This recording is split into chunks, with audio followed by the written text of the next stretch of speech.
Translation and purport by His Divine Grace, Srila Prabhupada. Thus, when the personality of Godhead entered into the elements by His energy, all the living entities were enlivened into different activities, just as one is engaged in his work after awakening from sleep. Purport. Every individual soul remains unconscious after the dissolution of the creation, and thus enters into the Lord with his material energy. These individual living entities are conditioned souls everlastingly, but in each and every material creation they are given a chance to liberate themselves and become free souls. They are all given a chance to take advantage of the Vedic wisdom and find out what is their relationship with the Supreme Lord, how they can be liberated, and what the ultimate profit is in such liberation. By properly studying the Vedas, one becomes conscious of his position and thus takes to the transcendental devotional service of the Lord and is gradually promoted to the spiritual sky. The individual souls in the material world engage in different activities according to their past unfinished desires. After the dissolution of a particular body, the individual soul forgets everything, but the all-merciful Lord, who is situated in everyone's heart as the witness, the Supersoul, awakens him and reminds him of his past desires. Thus he begins to act accordingly in his next life. This unseen guidance is described as fate, but a sensible and a sensible man can understand that this continues his material bondage in the three modes of nature. The unconscious sleeping stage of the living entity, just after the partial or total dissolution of the creation, is wrongly accepted as the final stage of life by some less intelligent philosophers. After the dissolution of the partial material body, a living entity remains unconscious for only a few months, and after the total dissolution of the material creation, he remains unconscious for many millions of years. But when the creation is again revived, he is awakened to his work by the Lord. The living entity is eternal, and the wakeful state of his consciousness, manifested by activities, is his natural condition of life. He cannot stop acting while awake, and thus he acts according to his diverse desires. When his desires are trained in the transcendental service of the Lord, his life becomes perfect, and he is promoted to the spiritual sky to enjoy eternal awakened life. Sona pravisto bhagavansh chestarupena tam ganam binam sangyo jayam asa suptam kama prapodayan Om Jnana Timirandasya Gyananjana Salakaya Chaksasun Militam Yena Tasmai Sri Gurave Namaha Jaya Sri Krishna Chaitanya Prabhu Nityananda Shri Advaita Gadadha Shiva Sadi Gaura Bhaktavinda Hare Krishna Krishna Krishna Hare Hare Hare Rama Rama Rama Hare Hare.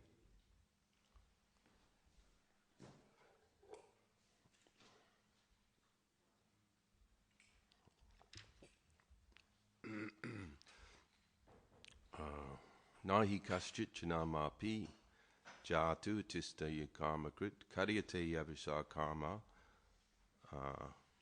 guna karma no. Yes? And then bring me a Bhagavad Gita, please. This verse is in Bhagavad Gita, and it's also repeated in the Bhagavatam somewhere, word for word, that Nahi kaschit janamapi. Janamapi, not even for one moment can the living being be inactive. Prabhupada used to say that even when we're asleep, we are dreaming, and we awake. We are constantly active. This is the nature of the living being, to be active.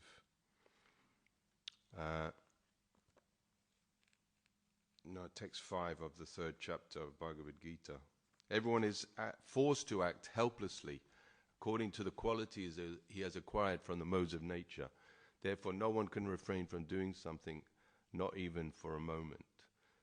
So the body is a lump of matter. It is made of matter, and the different energy of life is called consciousness, and the consciousness moves the body.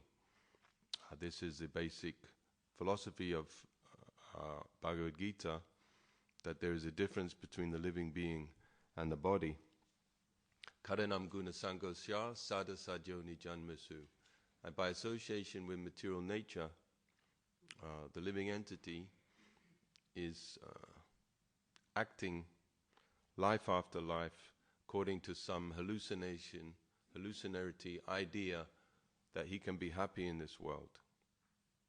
And Anumanta, the super soul, Savasya Chaham Riddhi Sanivisto, Krishna, being so kind, accompanies that soul throughout his lifetimes, and he reminds him, oh, you wanted to go to the Olympics and win a gold medal. You wanted to train. You know, when the Olympic athletes, they train so hard that they get nausea and they vomit. That's part of, to build up these muscles, they have to damage the muscles, excruciating pain, and then rebuild them. And there's a lot of intense suffering to be a proper athlete. You know, it's a miserable existence, actually. And then every 4 years they get to shine on the world stage, or they fail, and the whole millions of people, they have embarrassment for the rest of their life that they had their big chance and they blew it. Or they shine and they get a gold medal, and their glory is just one moment of happiness, and a lot of pain. What is that in the mode of passion? To achieve anything wonderful in this world, you have to suffer. You have to perform some type of austerity. And in the mode of passion, the exhilaration, the happiness is very short-lived, and it's always followed by distress. And the mode of ignorance, it's distress on the way up, on the way down, it's all distress. But in the mode of goodness, there is some austerity with a result. A result is that purification of consciousness. This purification of consciousness frees us from the constant burden of trying to enjoy this material world through our mind and senses. Therefore, you see the Vedas, they constantly trying to get everyone to perform some yajna, to perform some sacrifice, to purify their consciousness. And even Krishna says, if you can't do anything, at least give in charity to a good cause. And when you give in charity to a good cause, you feel some happiness. And you think, well, wait, I felt some happiness doing something for others. Not even my family, not even my friends, but some strangers. I gave some charity. And I felt happy. So then he thinks, well, wait a minute, this is interesting. I will... my happiness doesn't depend on me constantly trying to feed my mind and senses selfishly, but selfless acting. So there are various levels of selfless acting. And in the 4th chapter, Krishna describes all these types of yajna, sacrificing the hearing process, performing penances, austerities, meditation, different types of sacrifice of one's possessions. And then Tesham Jnani Nitya Yukta, that the ultimate thing is to gain knowledge, transcendental knowledge, pavitram, iha, vijite. Actually, this transcendental knowledge is the most beautiful thing in the world, Krishna says. It's the purest and most beautiful thing. And when one becomes accomplished in transcendental knowledge, he doesn't want to do any other aspect of yajna. He wants to do this transcendental yajna, which is Shravanam, Kirtanam, Smaranam, Vishnu, becoming a devotee. So the devotional service is the ultimate selflessness, whereas you serve God by associating with Him. And then one gets relieved from this burden. What is that burden? The suffering of material existence. This great fire of material suffering.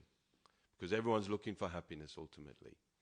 And this happiness deludes them constantly. They're constantly disappointed, frustrated. And in their frustration, they take to the mode of ignorance, intoxication, and disappointment. But if one is elevated in the mode of goodness by training, then he can become happy. Just like, and this mode of goodness, Bhanu Swami Maharaj was explaining the other day, can be given to anyone in any condition of life. This is the wonder of Krishna consciousness that many followers of the Vedas, they don't understand, that Krishna consciousness can be given to the lowest man. Like Mrigari the hunter was the example. By transcendental knowledge, he immediately became a devotee, and although he was in the darkest mode of ignorance, he was very quickly purified to the status that people would regard him as a saint and bring him in charity. There was one pastime where Haridas Thakur was with this, he was a snake charmer. And he was a great devotee, this snake charmer, and he was doing kirtan. And while he was doing kirtan, the big crowd gathered, and Haridas Thakur, he became in ecstasy, hearing the kirtan of this snake charmer. And so he danced in great ecstasy, and the crowds built up. And there was one Brahmin who thought, he was a little envious, and he didn't have faith in Krishna consciousness. He said, look, they're getting a big crowd. I will do some chanting and dancing in ecstasy, and I'll get the adulation of the crowd. So he went in, and either the crowd beat him or the snake charmer beat him. Do you remember? The snake charmer, yeah. So when he began to dance and chant without the actual bhav in his heart, just superficially to try to get attention, then the snake charmer beat him. And actually he blasphemed Haridas Thakur, this Brahmin, and he went away. I forget the end of the story. But the point was that this faith in Krishna consciousness is the essence of our good fortune. And by it, one can elevate himself from any position, simply accepting Krishna consciousness.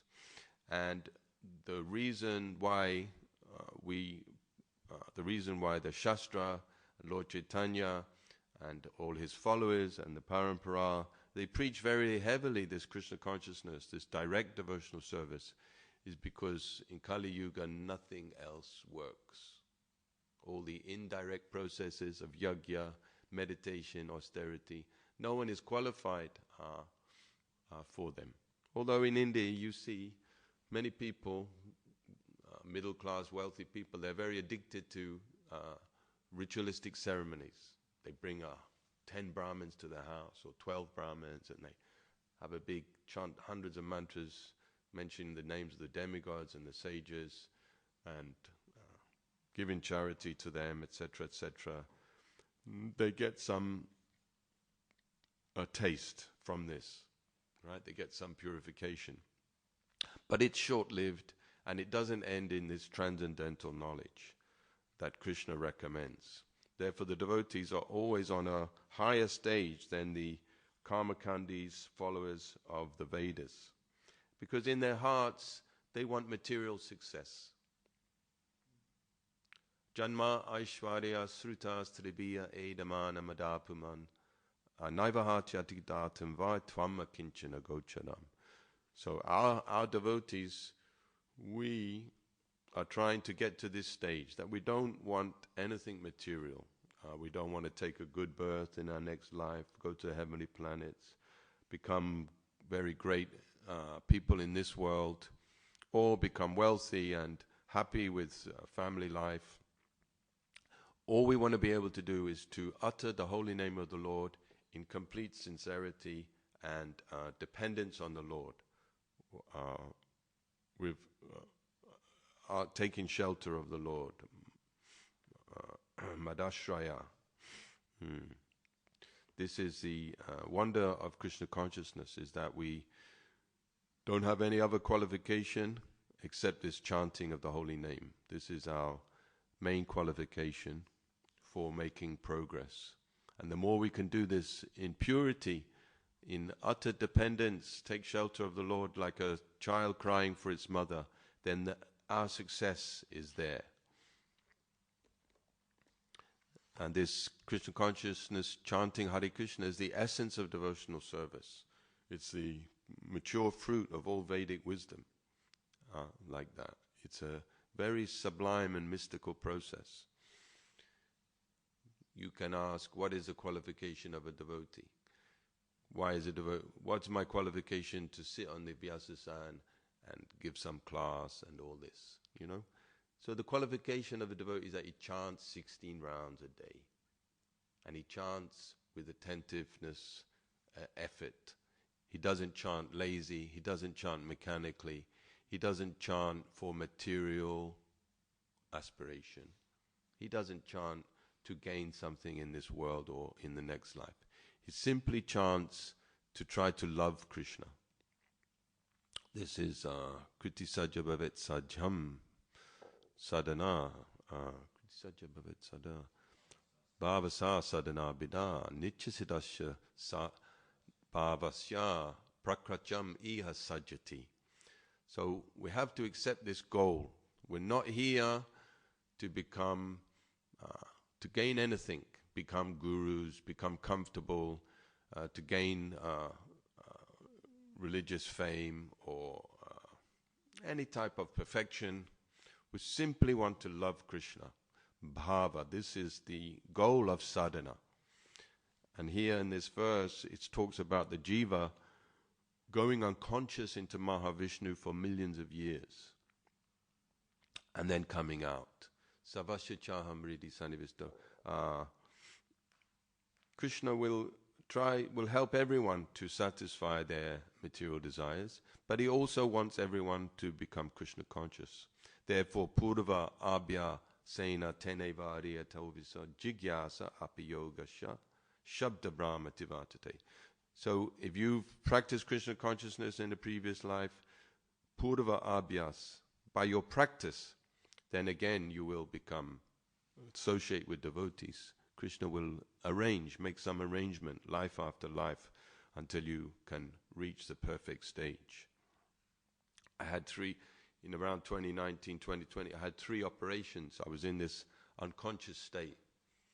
And it's kind of nice coming out of the operation, you know, you feel kind of like you're stoned out of your head on all these opiates. But when I came out of the unconsciousness, I was thinking of Krishna. And it reassured me that if I was ever in a coma or, when you're in a semi-conscious, when you lose your external facilities, then all your Krishna consciousness will work, that you're thinking of Krishna at the time of death. And right at the end of the Bhagavatam, Shukadeva Goswami says, a man he's dying, he cannot speak, his senses he's in a dilapidated, very miserable condition. But in that state, the time of death, if he can think of Krishna, then he'll immediately go to the spiritual world. But in Kali Yuga, people will not worship Krishna. Therefore, they're so unfortunate. Therefore, this society, Srila Prabhupada made it look easy, manifest the whole Krishna consciousness movement in just 11 years. 10,000 devotees all over the planet, every continent, 108 temples. But it's not so easy to become Krishna conscious. Not so easy. Very difficult.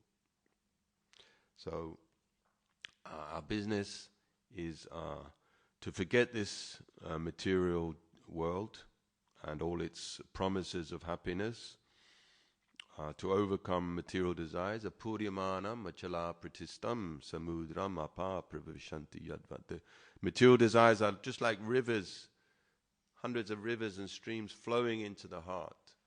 But the devotee is not disturbed by these hundreds of desires. He remains fixed in his chanting Hare Krishna and becoming a worshipper of Krishna. He becomes fixed up. This is what it means, nistha. He's fixed. Chant Hare Krishna and don't allow the mind and senses to lose control, to try to enjoy this world. Both subtly and gross enjoyment are there constantly. Yanmaya tam abhipeja kalevari asmin kritvama maham iti dumati utpachecha chipto lalasa vishaya atma mohan yusmat katamrita nisevika udvujasyat. It's a constant battle. This vishaya lalasa, the senses are very greedy to enjoy this body, this mind, looking for enjoyment. You cannot just turn off. You know, like you see the people now, they're addicted to their mobile phone. You know, when you go traveling, you sit on a coach or a train or a plane, everyone's busy looking at their phones, and, you know, the really together passengers, they've downloaded their movie, so it's already on the computer, and they just, as soon as the flight takes off, put their headphones on. And they watch their movies. They can't just sit there. Who can just sit still? Is there a verse about that? Nahi kaschit. Yes, we quoted it. Everyone is forced to act helplessly. So yusmat katamrita. The only thing that can overcome, attract the mind, raso pyaso raso vajam, is the pastimes of Krishna. Not just philosophy. We don't fall in love with philosophy. We have to fall in love with Krishna. Therefore, Krishna's pastimes are there, and we should gradually, step by step, learn Krishna's pastimes and hear Krishna's pastimes. This is Chaitanya Mahaprabhu's advice. Jnana prayasamuda pasyanamanta eva jivanti sanmukaritam bhavadiyavatam stane stita. It doesn't matter who you are, where you are, what you do, but you have to hear the pastimes of Krishna, hear about the name, fame, form, qualities of Krishna from the devotees. And when you do this, then you ajita jitopya sitas trilokyam. Krishna cannot be conquered by any great yoga, meditation, or yajna, or tapas, or penance. He simply becomes conquered by the devotee who hears about him. And then he will come swiftly and deliver his devotees back to the spiritual world, which is the purpose of material existence and the goal of life. And this is the pastimes of Krishna, the essence of the Vedas. One need not study all the Vedas. One need only study Srimad Bhagavatam, which is the essence of Krishna's pastimes. So we forget life after life, and we are in the wrong state of mind. Hare Krishna. Chistarupi rupena tam ganam binam. So we have to work and do some service also with our material existence. Hare Krishna. Thank you very much. Is there any questions? Or comments? Srinivas? Oh. Srinivas, the senior. Hare Krishna. Well, you're talking about in your class how people are going affected by the struggling with the modes, and so at the end of Bhagavad Gita, Prabhupada says, within the 18th chapter, Krishna is saying, if someone surrenders to me, he becomes glorious. Otherwise, he gets affected by the modes of nature. It's like yesterday what happened, riots in the cities, and Oh, yeah. so you can see people are affected by the modes. Mm. So in the 14th chapter in Surrender Unto Me, it's commented like this, that we can see how ultimately the modes are controlled by super soul, and people can't overcome these modes by their own strength. So unless they surrender to Krishna and the devotees, that's the only way you can overcome the modes of nature. Very good. What is the verse in the 14th chapter?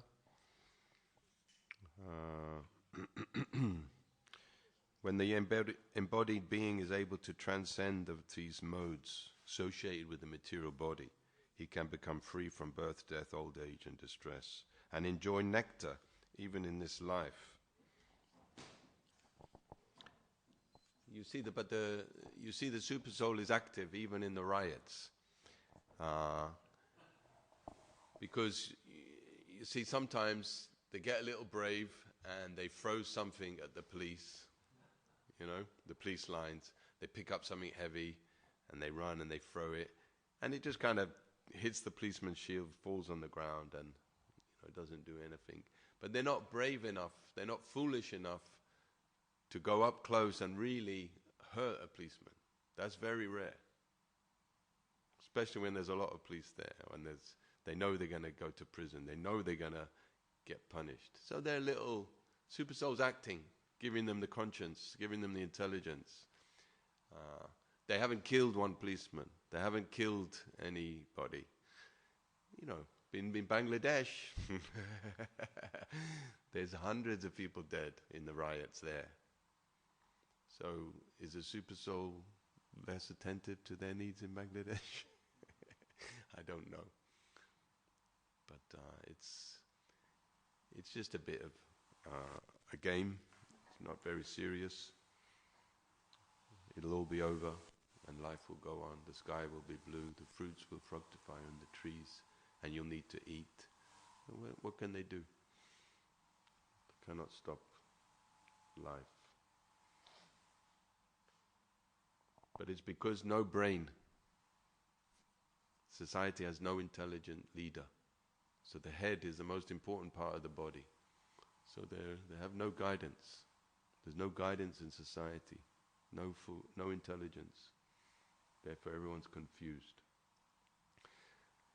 In the 20th century, different philosophers, economists, politicians, and capitalists have tried to control society, and every time they have failed.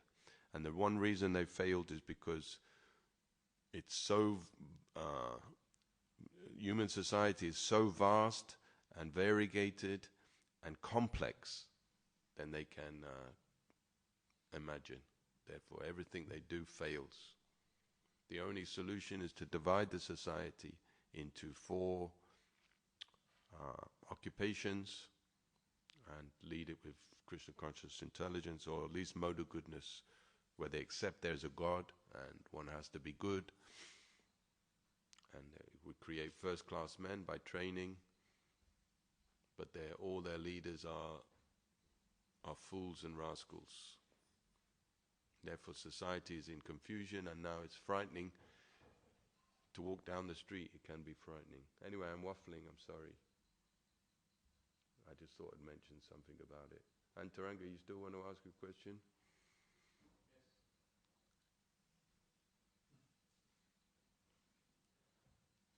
Hare Krishna.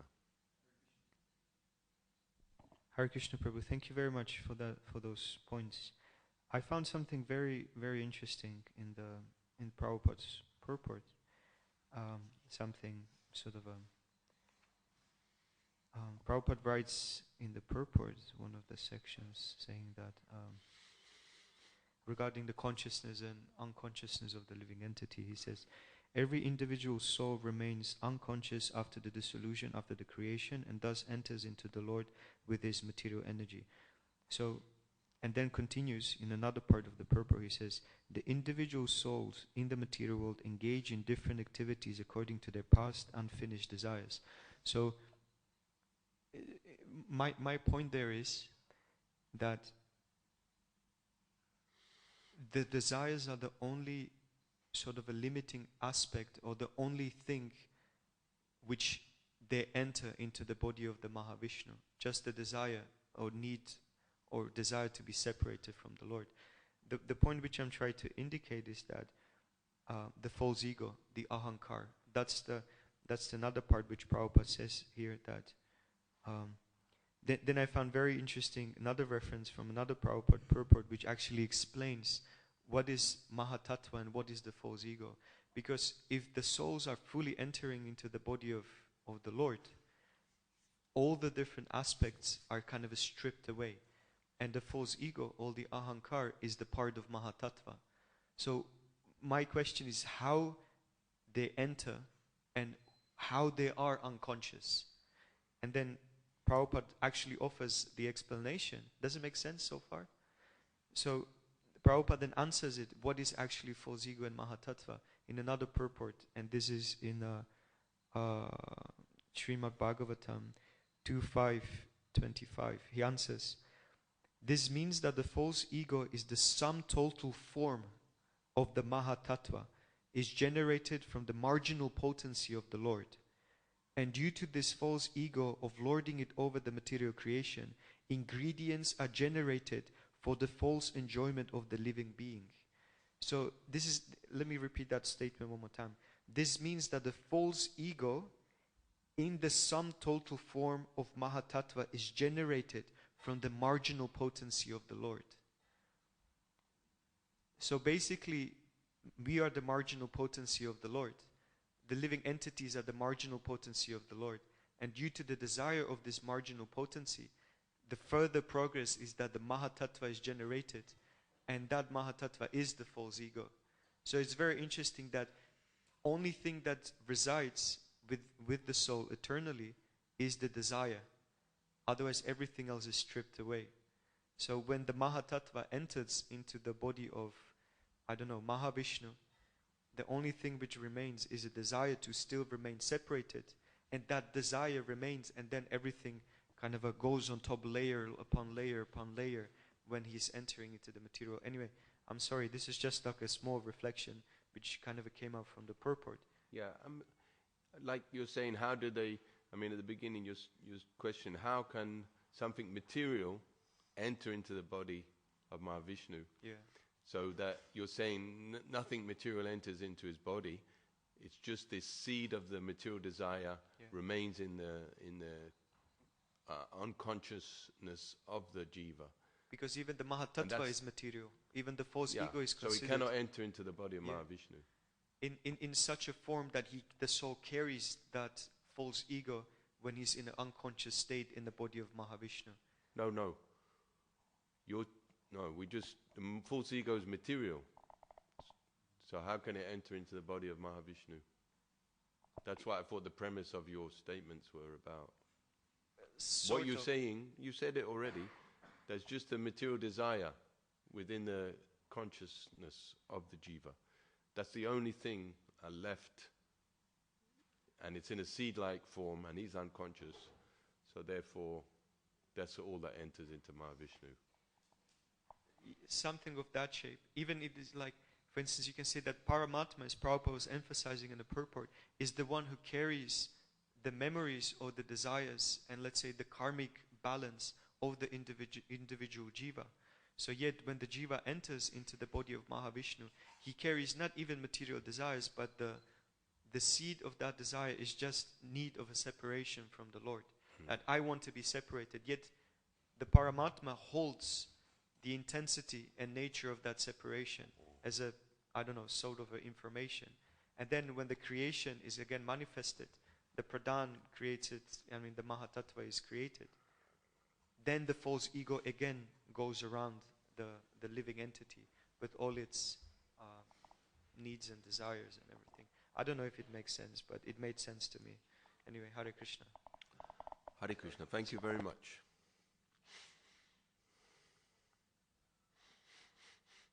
Prabhupada said this unseen guidance is described as fate. Hare Krishna. So Krishna consciousness is the solution, total solution. Anything else? That's it? Govinda, Prabhu? Just on your last point, this unseen guidance is fate.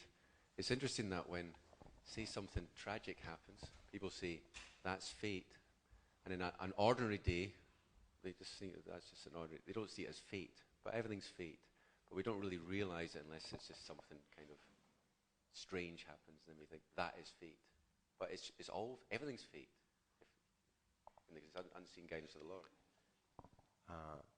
Everyone is forced to act helplessly according to the modes of material nature, the qualities he has acquired from the modes of nature. Yes, but as a caveat to that, Prabhupada says if something very amazing happens, some very, very bad luck or some very, very good luck, the devotee should see this as a special arrangement of the Lord and accept it and not fight against it. Just like we see sometimes there's great fight in families or in business dealings, and then they go to court, and for 4 or 5 years they're total anxiety and distress, and they both end up losing so many years of their life and all their money because the lawyers take all the money and they're very happy. So best not to fight your bad luck, just accept it and as Krishna's arrangement and get on with your life. Hare Krishna. Jai Srimad Bhagavatam ki jai. Srila Prabhupada ki jai.